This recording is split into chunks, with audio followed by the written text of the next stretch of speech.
Danielle, are you able to say a few things as well? Hi, can you hear me? Yeah, that's great. Thank you so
Sound check from presenter laptop.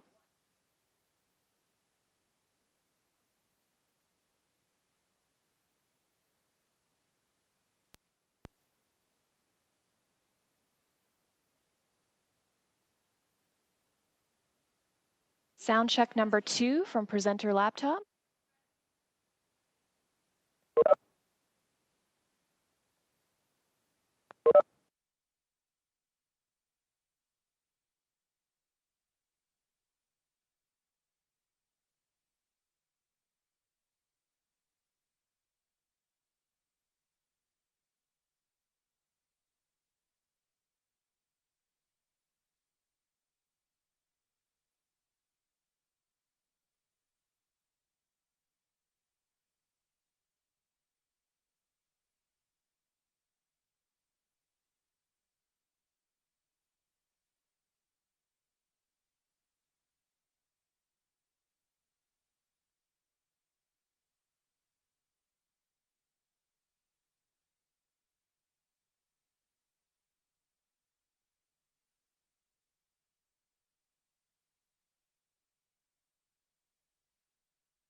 Oh, it's very close in here. Yes, very close.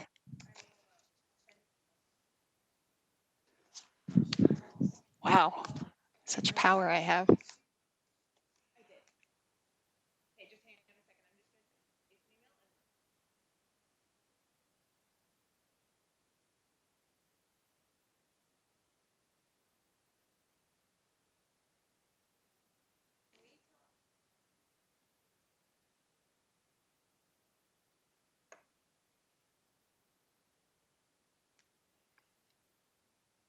Counselor Partridge, can you put your video on just so that we can see you? If you need to give us a thumbs up for a vote, then we know that you're in favor or against, please.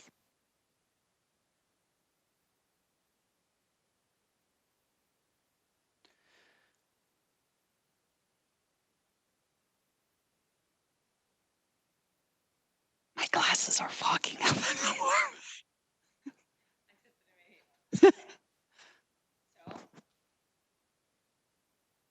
Okay, am I on now? So I just start the meeting like regular?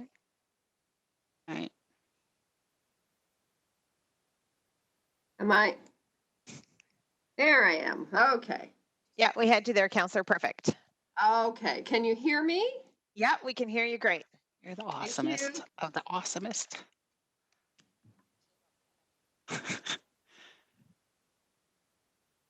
Thank you. I'm ready. Yeah. Good morning, everyone. It is June the 18th.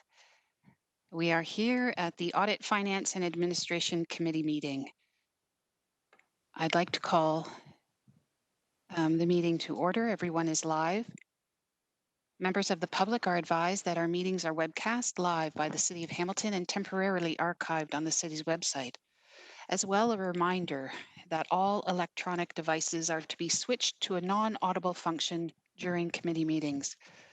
I will now commence a roll call. Please indicate your presence when I call your name. Councillor Clark.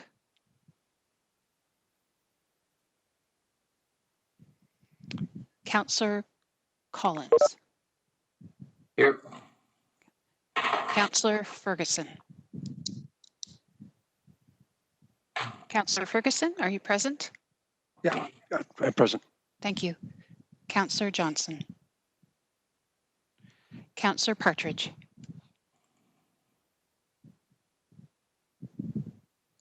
Councillor Partridge. Yes, I'm present. Thank you. Councillor Pearson. Thank you. Councillor Vanderbeek. I was muted, yeah. Councillor Vanderbeek. Present. Thank you. We're now going to go to the approval of the agenda. Angela, are there any changes to the agenda? Yes, Madam Chair. There are all in regards to the outstanding business list. There's one additional item to be removed, item 11.1B, converting contractual positions to permanent. This was added to the business list on March 27th, 2019 at GIC and was completed on April 29th, 2020 at Council, which was item 5.4F, Appendix A, and it was OBL item 19E. We also have an additional item requiring a new due date, which is 11.1C, which is the 10-year review of medical center optical bids, proposals, or quotations.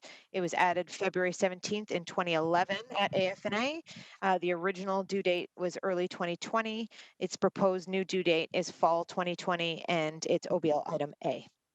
Thank you so much. May I have a mover and a seconder to approve the agenda as amended?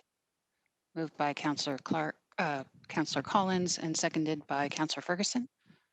Is there any discussion on the agenda as amended? Hearing none, we will require an electronic vote, and please indicate your vote now.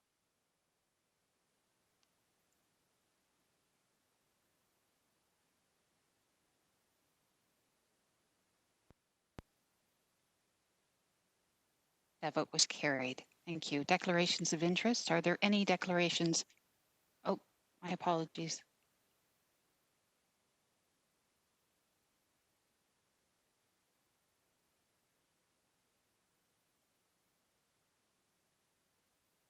Councillor Partridge, on the amended agenda, do we have your support for it as amended? Yeah, you're going to have to watch my screen. I held my thumb up for like 40 seconds. I'm in support, but I'm not on eScribe. So Right. We'll do our best. Thank you very much for letting us know that. Okay, thank you, Clerk Angela.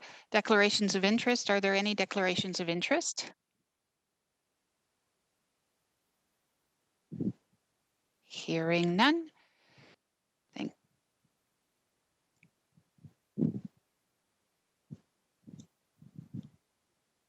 Thank you. Thank you. Hearing none, we're on to the approval of minutes of previous meetings. May I have a mover and a seconder to approve the minutes of the February 20th meeting? Moved by Councillor Partridge and seconded by Councillor Pearson. Any discussion on these minutes?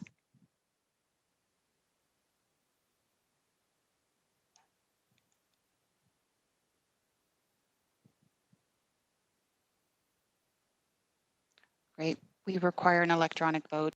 Please indicate your vote now.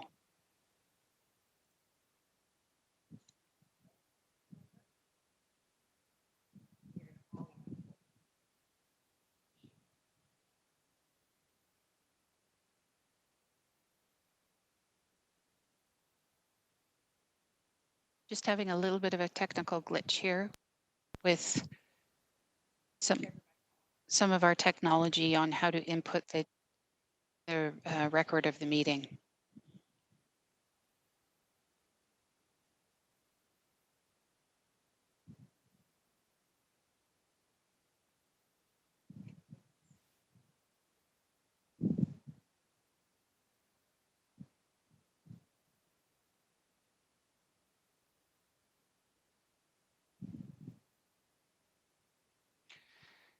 Members of AFNA, can you please submit your vote again? This is with respect to the February 20th minutes.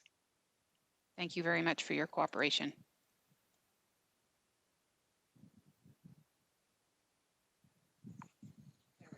Thank you, that worked.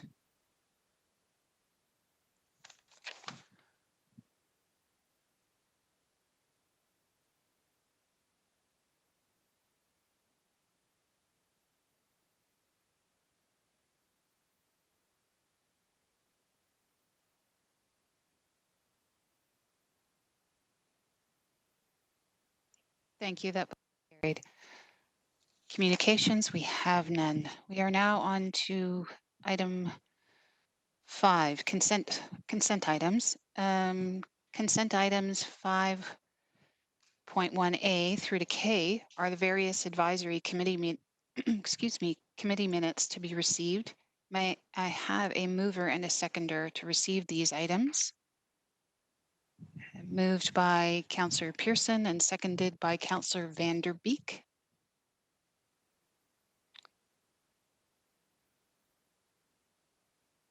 Any discussion on the Volunteer Advisory Committee minutes? No. Hearing none, we require an electronic vote, and please indicate your vote now.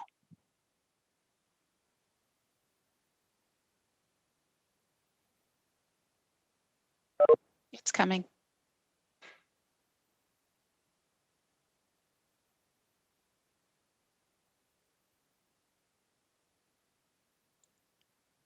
It's thinking.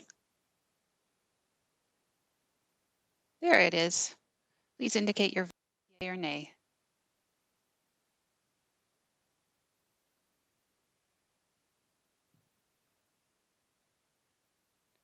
Yes, and that's carried. Thank you. 5.2, 2019 Annual Report on Commodity Price Hedging. May I have a mover and a seconder to receive item 5.2? Councillor Ferguson and Councillor Collins. Any discussion on this item, committee members?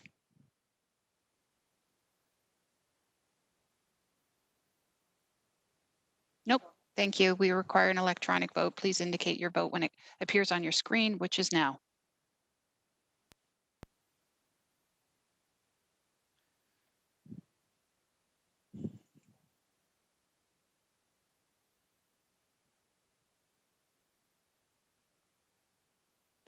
Great, that vote was carried. Item 5. Treasurer's Investment Report 2019 fiscal year end. May I have a mover and a seconder to approve item 5.3? Moved by Councillor Pearson, seconded by Councillor Partridge. Any discussion on this item? Hearing none, we require an electronic vote. Oh, beg your pardon. We do have a Yes, member who wishes to speak to this item. Councillor Ferguson. yes, I would. Thank you. I'm just having trouble on eScribe to scroll down the report so I can ask. Anyhow, my only comment is, and I'll try to do this from memory after reading the report, because eScribe won't let me scroll down on it. Okay. But, yeah, I don't know who to pose this question to, so I'll start with Mike, and he can deflect it to who he likes if he can't answer it. First of Mike all, is available. congratulations to all finance staff, and particularly the investment staff. You get 4.97% on reserves and 5.47% on the future fund. And that's an exceptional return when GICs are paying 1.3%. And so it's nice to see. I'm just trying to get my eScribe just there. It's going now. And so you got 4.97% and 5.47%. And that's great numbers. My only question is, I'm going to jump ahead one on you, so I don't have to, or two, so I don't have to ask the question again then. If you're getting 5% on reserve funds in 5.3, why aren't we doing the same in 5.5 where you're only getting 2.8? Now, maybe I'm greedy, because 2.8 is still a good return, but it's half of what we got on their 5.3 reserves. What's the explanation for that? Mr. Zagaric, Yeah. are you available? Yes. Thank you. So through the chair, one of the differences is the weighting of our investment portfolio in long-term bonds.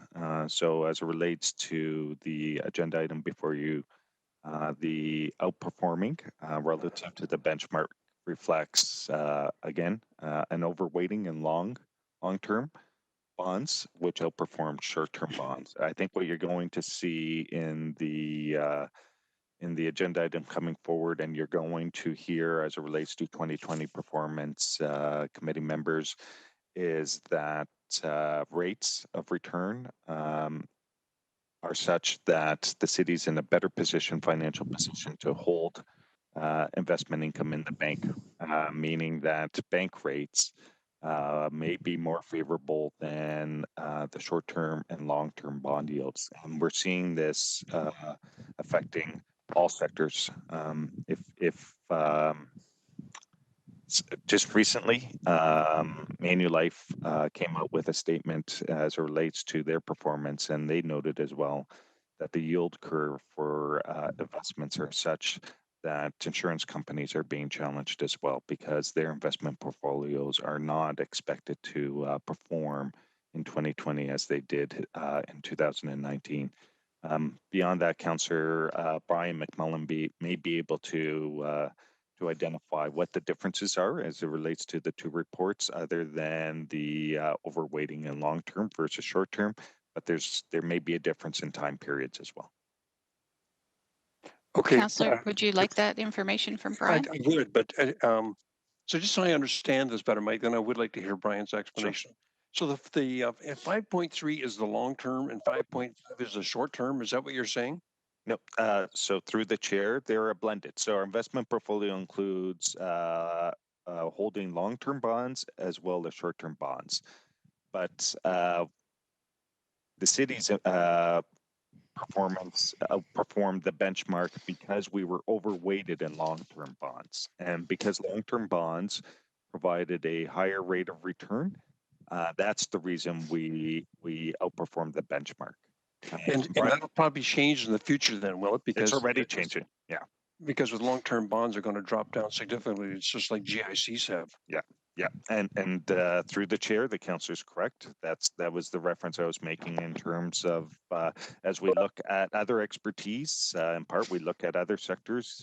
Yesterday, I was reading Manulife's because they're a major player in terms of investments.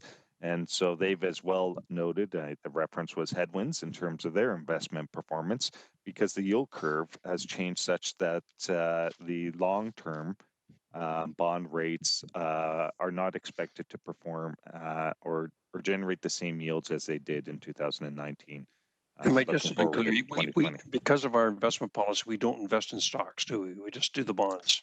So through the chair, we, the city of Hamilton, do not directly, but we do participate in one funds, which is a arm of the Municipal Finance Officer Association. So we do hold some investments in one funds, and they are allowed to invest in the equity market. Okay, because it's interesting to follow the market. While GICs are sitting at 1.3% now, if you look at particularly the major banks, nobody's cut their dividends yet. The dividends are yielding 5% now, even though the market's down. And I get it that you don't want to be in that risky side. If a bank collapses, which is highly unlikely, that those dividends may in fact melt away. Yep. So just to the equity issue, I just as a reminder to committee members, you'll have heard me reference that the provincial government has been working on regulations that allow municipalities to participate more actively in the equity market. It requires changes in governance as it relates to managing investments. And there's some potential opportunities there. And then there are some drawbacks with respect to what what the provincial government is looking at as it relates to regulation. So I just want to put that out there, that it's something we are monitoring through Brian, his team, through our Chief Investment Officer, Jerry Boychuk. They participate. The city's been providing input to the province. Jerry participates on a subgroup of chief investment officers of Southern Ontario, a number of the regional chief investment officers and single tiers. So we are providing input to that process. To the issue of equity, there may be opportunities going forward, but there are some issues around governance and the management of bonds that the municipalities see that the regulation is not doesn't meet our needs or expectations. Okay, Brian, anything to add? Just to let you know, Councillor Ferguson, you're at your 5-minute mark, but we'll have a Can we question. put me back on the list then? Do we have any other keep going? folks on the list, Alicia? No, if you have one more question for Brian, please proceed. Yeah, Brian, Brian? do you have anything further to add? Yeah, sorry. Yeah, through the chair. So there's you've referenced the other reports that are coming up as well. So this is FCS 20042, the Treasurer's Investment Report for the fiscal year 2019, and the primary reason for this report too is to it's about regarding our compliance to the regulations and our statement of investment policies and procedures. And as the councillor has pointed out, so the market rates of return are the 4.97% for the reserve fund and the 5.47% on the Hamilton Future Fund. Those are market rates of return. So when we get to the other report, an upcoming agenda item related to the reserve fund and the Hamilton Future Fund, that report also goes into some description about the actual returns that are not at market value, more on the cost side. So there's a lot of percentages in those reports, and it goes on to explain some of the differences with these. In this case, the unrealized capital gains and losses, that obviously they would be reflected in the market values as of the year-end 2019. So the reports end up being slightly different information because of the market value versus the cost basis. Right, slightly different information, but half the return on the second one.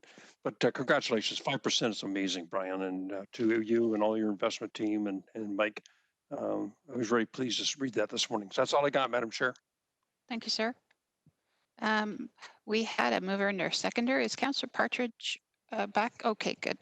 Thank you very much. Good questions. We need an electronic vote. Please indicate your vote now. It's up on the screen.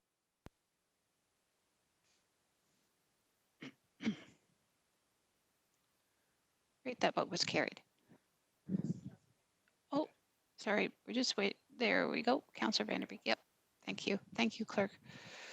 We have some consent items 5.4 to 5.8. All are to be received. May I please have a mover and the seconder to receive these items? Moved by Councillor Collins and seconded by Councillor Pearson.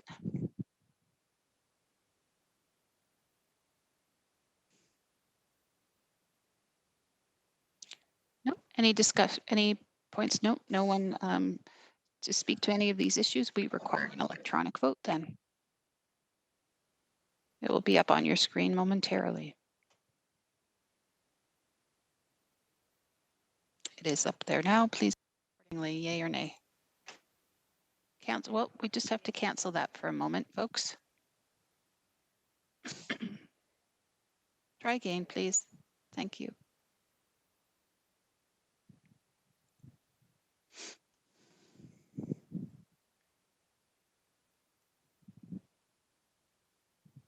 Okay, thank you very much. That was carried for all of those. Angela, thank you. Yeah.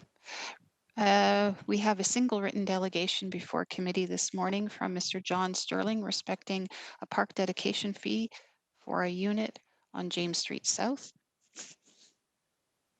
Are there any questions of staff or a discussion respecting this item?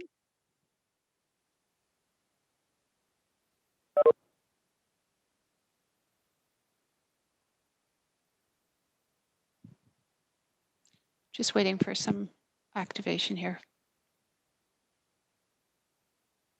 We don't have anyone. Okay, thank you. May I have a mover and a seconder to receive the written delegation? Moved by Councillor Vanderbeek and seconded by Councillor Collins. Would you please vote accordingly, yay or nay?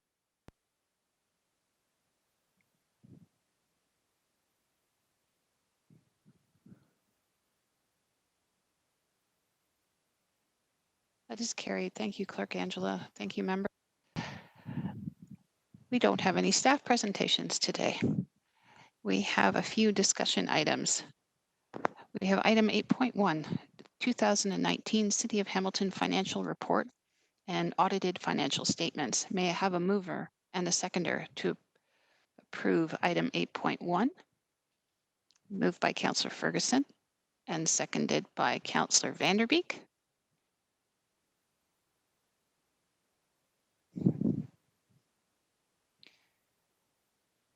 Speakers list is activated now.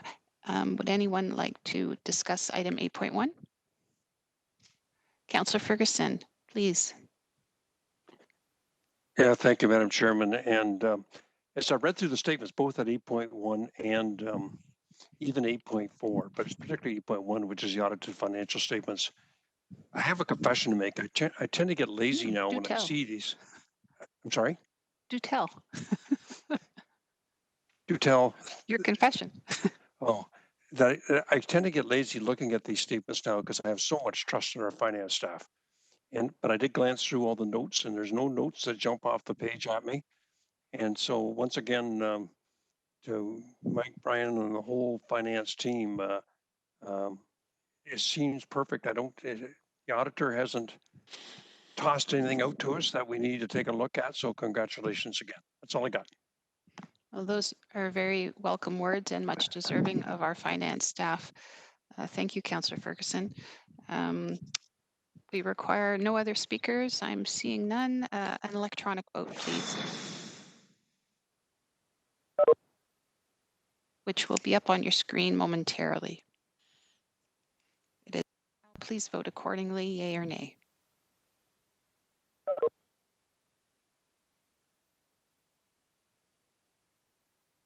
Councillor Partridge? There we go. Thank you so much. Okay, and that vote carries. Thank you.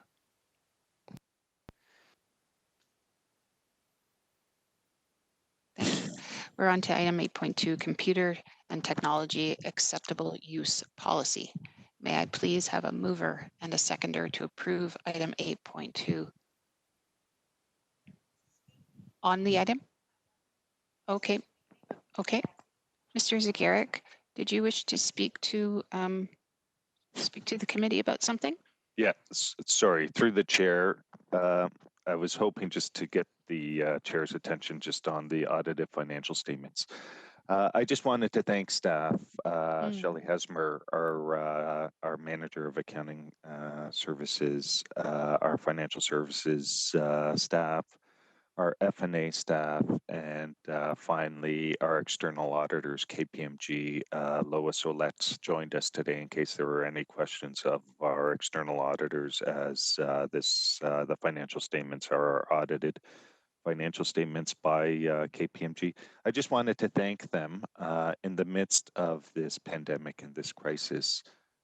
We were able to stay to our timelines as relates to our financial statements, preparing and finalizing our financial statements.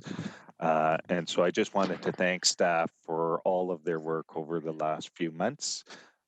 Leading up to the presentation of the financial statements today, including our external auditors, KPMG.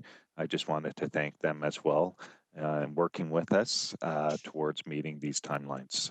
So again, through the chair, just thank you for the opportunity to recognize staff and their great work over the last few months. Thank you for your leadership, Mr. Zagarek, and thank you to staff. Well said. On item 8.2. May I have a mover and seconder on the computer and technology acceptable use policy to approve the item? We have a mover in Councillor Pearson and a seconder in Councillor Vanderbeek. Is there any discussion on item 8.2?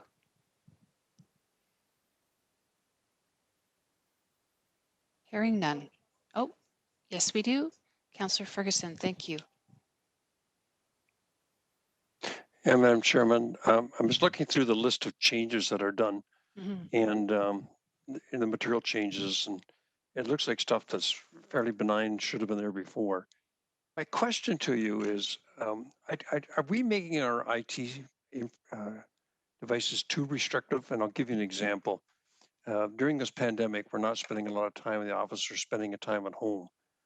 And we have to call into IT in order to add items to it. Like the one I'm thinking of is a printer. If you want to hook your home printer up to the city computer, which is absolutely essential in these times, you have to go on, call the help desk and go on hold while you listen to that nice music and be there a while until someone comes and you need an administrative password to do something simple like add a computer. Is that really necessary to add a printing device or similar things that you may need to work from home? So through the chair, sorry. Thank you, Mr. Zagarek. Please help. Yeah, so through the chair, I'll start, and then I'm going to, I think Phil from IT is on the line. So I'm going to start, Councillor, because, and I'll start, and I won't provide the definitive answer to your question because I'm not a IT expert. But what I've learned is we can't overestimate risks as it relates to the security of our network, security of data. And as a layperson, I don't completely understand or appreciate all the channels that individuals could gain access to our network and our data. And I suspect one of the issues surrounding approvals of hooking up devices is it could create some vulnerability to the network and to data that we are responsible for, including private and confidential data. But I'm going to stop there. And I'm going to invite Phil to expand. Philip, are you able to join us? Yes, I am. And thank you. Through Good the morning. chair. Yes, good morning. Thank you. And thank you, Mike. I'd just like to build on Mike's comments.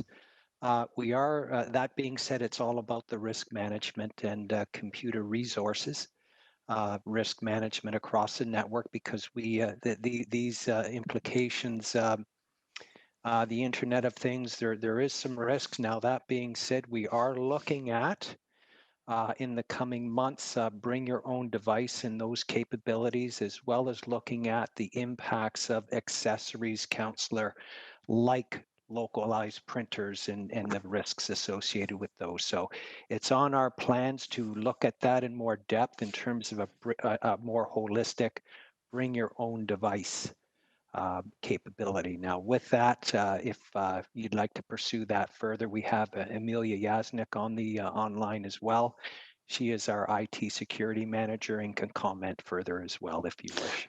No, I understand the need to have to protect the IT system from hackers, but something as benign as a printer. As an example, I'm doing a lot of printing on my home printer, and I'm sure others have the same problem. It's alerting me the ink's getting low, but it won't let me take a look at the ink levels until I call IT and have them put a administrative password in to be able to determine which one. It just seems like such a waste of the help desk time when something as benign as that is prohibited from the user. Through the So- chair. I'm Hi, sorry. Philip. No, I'm sorry. Or to Mr. Zagaric. No, go ahead, Philip. Yes, we are looking at to augment what our previous plans are, Councillor, is to look at a self-service option here to really, and these are in our current IT strategy plans, and that's being looked at between a combination of our infrastructure and operations team, our security and networking team, to look at self-service capabilities, and we will definitely take this back and incorporate that into our plans for consideration. Okay. Understand your frustrations. Yeah, I just don't want to waste IT time and my time Yeah. sitting on hold waiting for someone to pick up Yes. for something as benign as looking at the ink levels on a home computer, a home printer. Amelia, is something more you want to add? Then I got one final question, Madam Chair. Unfortunately, I don't have any other suggestions at this time except for what Phil said, but I will take this back and discuss further with my team to see if we can come up with a workaround for you. Okay, and Phil, just one last question to you then.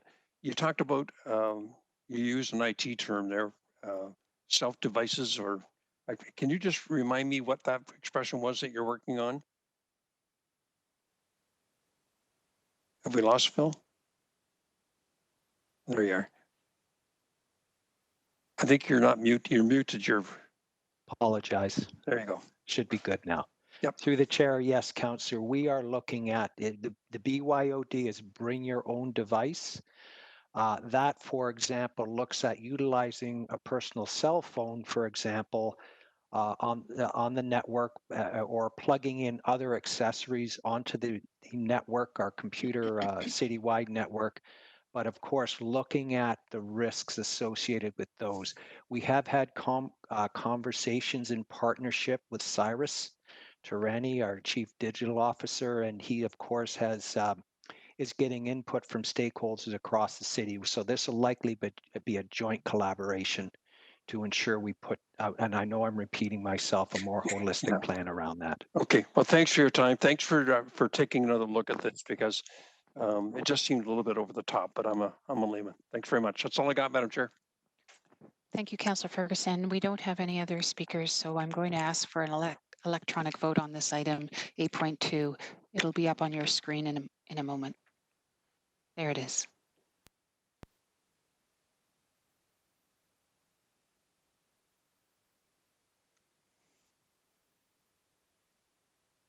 Yep, thank you. That vote was carried. We're on to item 8.3.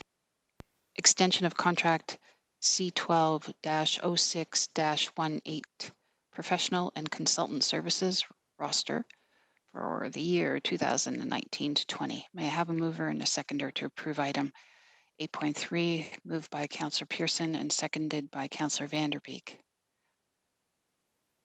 Is there any discussion on item 8.3? I know Tina is with us. No discussion. Thank you. We require an electronic vote, which will be up on your screen and you can vote accordingly. Thank you. It's up now.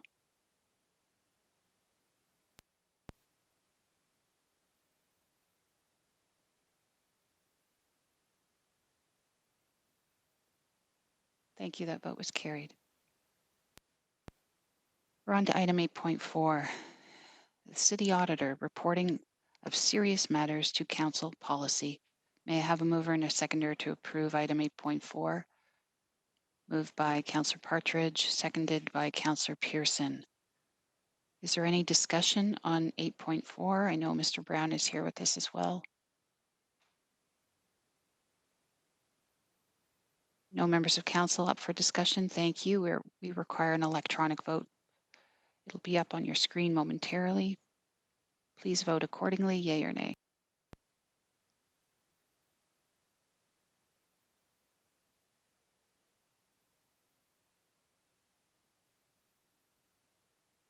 Thank you, that was carried. There are no motions on our agenda, and there are no notices of motion. On to general information or other business. Is there any discussion on the amendments to the outstanding business list?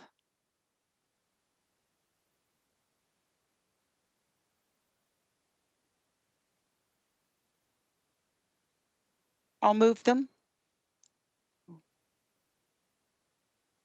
No discussion. Thank you. Thank you, Councillor Pearson. Moved by Councillor Pearson and seconded by Councillor Vanderbeek to approve the amendments that are before you. Your voting is up now, yay or nay.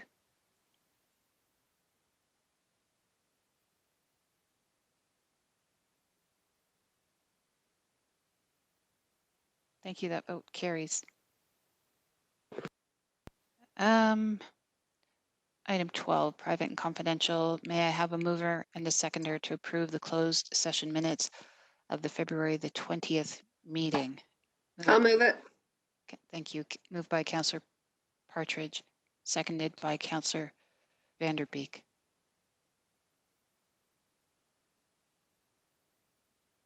An electronic vote, please, yay or nay, is on your screen. And that carries.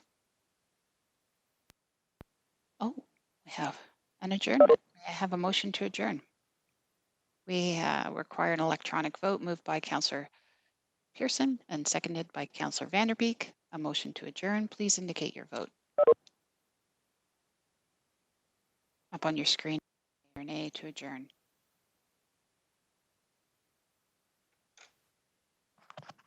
That vote carries unanimously. Thank you. In closing, this is my first time in the chair during in council chambers, and I must give recognition to the clerk staff who throughout this change have been outstanding. So thank you very much to everyone.